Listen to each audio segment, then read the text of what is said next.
हम सब ने जीवन में कई कहानियाँ सुनी, पढ़ी या देखी होंगी।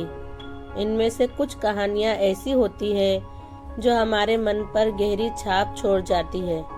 आज मैं आपके समक्ष ऐसी ही एक कहानी लाई हूँ जो आपको मोटिवेट तो करेगी ही, साथ ही आपको अपने आप को इम्प्रूव करने का रास्ता भी बताएगी। बस आपको इस कहानी में बने रहना होगा। इस कहानी का शीर्षक है बेलगाम घोड़े। कई सालों पहले किसी एक राज्य में एक राजा राज करता था। इस राजा को घोड़े पालने का बहुत शौक था। इस राजा के पास वैसे तो कई सारे घोड़े थे, लेकिन इसके पास 4 ऐसे जंगली घोड़े थे जो इस राजा को काफी पसंद थे। राजा ने इन घोड़ों को ट्रेन करने के लिए कई ट्रेनरों को बुलाया, मगर कोई भी इन घोड़ों को अच्छे से ट्रेन नहीं कर पाया। जब भी कोई इन पर बैठने की कोशिश करता तो ये उसे तुरंत अपनी पीठ से फेंक देते या उसे लात मार देते। राजा को घोड़े बहुत प्रिय थे, इसलिए ट्रेनरों को सख्त वार्निंग दी जाती थी कि इन पर जोर जबरदस्ती ना की जाए, यानी कि इन्हें मारा पीटा ना जाए। कई महीने निकल गए, मगर कोई भी ट्रेनर घोड़ों को अच्छी तरह से ट्रेन करने में सक्षम नहीं हो पाया। तब राजा ने अपने राज्य में ढिंढोरा पिटवाया कि जो भी व्यक्ति इन घोड़ों को अच्छे से ट्रेन कर देगा उसे बहुत बड़ा इनाम दिया जाएगा। कुछ दिनों बाद एक युवा ट्रेनर राजा के पास आया। राजा ने अपनी शर्त कि घोड़ों की ट्रेनिंग बिना मार पिटाई होनी चाहिए, ऐसा उस युवक को बताया। युवा ने राजा की शर्त मान ली और अपनी तरफ से भी राजा के सामने 2 शर्तें रख दी। युवा ट्रेनर बोला, मैं आपकी हर शर्त मानने के लिए तैयार हूँ, मगर मेरी भी 2 शर्तें हैं। जो आप मानो तभी मैं आपके घोड़ों को ट्रेन कर पाऊंगा। राजा ने कहा, पहले शर्तें तो बताओ। ट्रेनर बोला, पहली शर्त है कि मुझे इन घोड़ों को ट्रेन करने के लिए कुछ महीने या पूरा साल भी लग सकता है, उतना वक्त दिया जाए। और दूसरी शर्त यह है कि इन घोड़ों के खाने पीने रहने का बंदोबस्त पूरा मुझ पर छोड़ दिया जाए। राजा के पास कोई और विकल्प नहीं था। कोई भी ट्रेनर आज तक घोड़ों को ट्रेन करने में सफल नहीं हो पाया था, और अब तो नए ट्रेनर्स भी आने बंद हो गए थे। राजा ने युवा ट्रेनर की सारी शर्तें मान ली और घोड़े उसे सौंप दिए। युवा ट्रेनर अगले दिन से ही एक बड़े से बाड़े में इन घोड़ों को लेकर गया और वहां सबको खुला छोड़ दिया। ट्रेनर बाड़े के किनारे किनारे पर दौड़ने लगा। फिर दौड़ते दौड़ते थकने के बाद वो युवा ट्रेनर वहीं बाड़े में लेट गया। वहां से उठने के बाद उसने खुद ही घोड़ों को चारा खिलाया और पानी पिलाया। इन सब प्रक्रिया के दौरान उसने घोड़ों को नहीं बांधा था। अगले दिन भी ट्रेनर ने वही सारा काम दोहराया जो उसने पहले दिन किया था। ये काम उसका नित्य क्रम बन गया। वो घोड़ों को बाड़े में खुला छोड़ देता, उन्हें घास चारा खिलाता और बाड़े के किनारे किनारे दौड़ता रहता। धीरे धीरे चारों घोड़े भी उस ट्रेनर के पीछे पीछे दौड़ना शुरू कर दिए। घोड़ों को लगने लगा कि ट्रेनर उनका दोस्त है और उनसे प्यार करता है। सारे घोड़े ट्रेनर के साथ बहुत ही सहज महसूस करने लगे।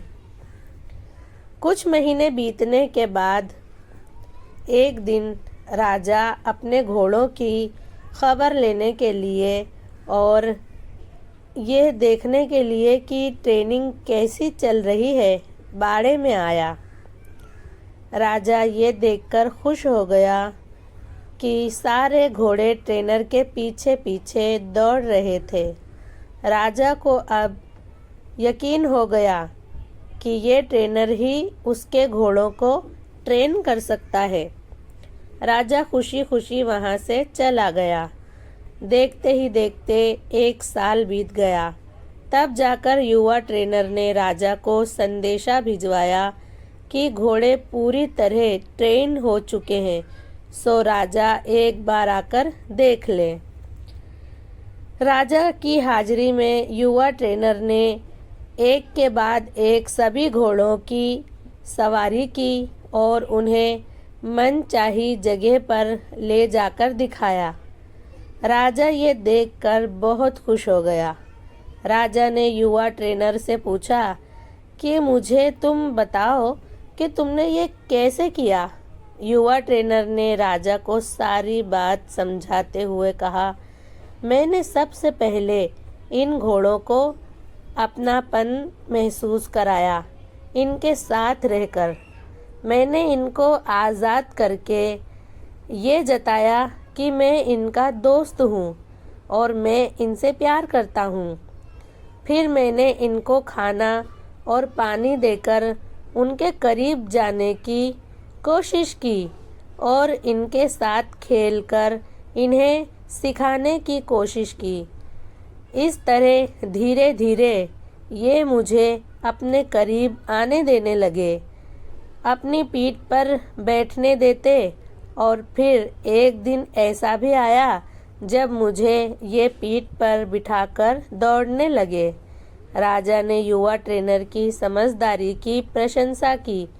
उसे वादे के अनुसार लाखों सोना मुहावरे दी और साथ में हमेशा के लिए इन चारों घोड़ों की देखभाल करने की नौकरी भी दी।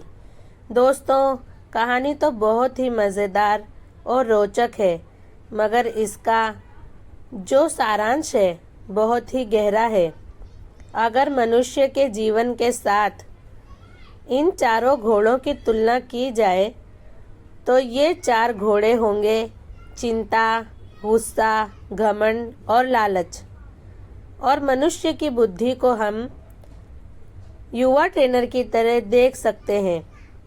जिस तरह से युवा ट्रेनर ने समय लेकर और समझदारी से धीरे धीरे चारों बदमाश घोड़ों पर काबू पाया, उसी तरह कोई भी मनुष्य अपने जीवन के सबसे बदमाश घोड़े यानी कि चिंता, क्रोध, घमंड और लालच पर काबू पा सकता है। पहला अप्रशिक्षित घोड़ा जो कि चिंता है, हमारी बुद्धि को ये समझाना होगा कि चिंता बुरी होती है और चिंतन फायदेमंद होता है। चिंता किसी भी समस्या का हल नहीं होता। हाँ, चिंतन से हमें नए रास्ते ज़रूर दिखाई देते हैं। दूसरा उद्धव घोड़ा है क्रोध। दोस्तों, कभी कभी जीवन में क्रोध करना आवश्यक होता है। कभी कभी ऐसी परिस्थितियाँ आती हैं जब आपका हक कोई मार रहा हो या बेवजह आप पर जुल्म कर रहा हो, तब क्रोध करना कोई बुरी बात नहीं है। मगर क्रोध कब करना है, कैसे करना है, कितना करना है, किस पर करना है, इन सब की लगाम अपने हाथों में रखना बहुत ज़रूरी है। तीसरा उद्वंत घोड़ा है लालच। लालच ज्ञान पाने की हो तो अच्छी है, लालच अज्ञानता की हो तो बुरी है। लालच धन मेहनत से प्राप्त करने की हो तो अच्छी है, लालच बिना मेहनत के गलत तरीके से धन प्राप्त करने की हो तो बुरी है। चौथा और आखिरी उद्वर्ण घोड़ा है घमंड। मैं ये काम कर सकता हूँ, इसे गर्व से कहेंगे, और सिर्फ मैं ही इस काम को कर सकता हूँ। ये घमंड होता है। बस यही सारे फर्क बुद्धि रूपी ट्रेनर से इन उद्वर्ण घोड़ों को समझाना होगा। फिर आपके ये चारों बदमाश घोड़े भी देखिए कैसे कंट्रोल में आते हैं।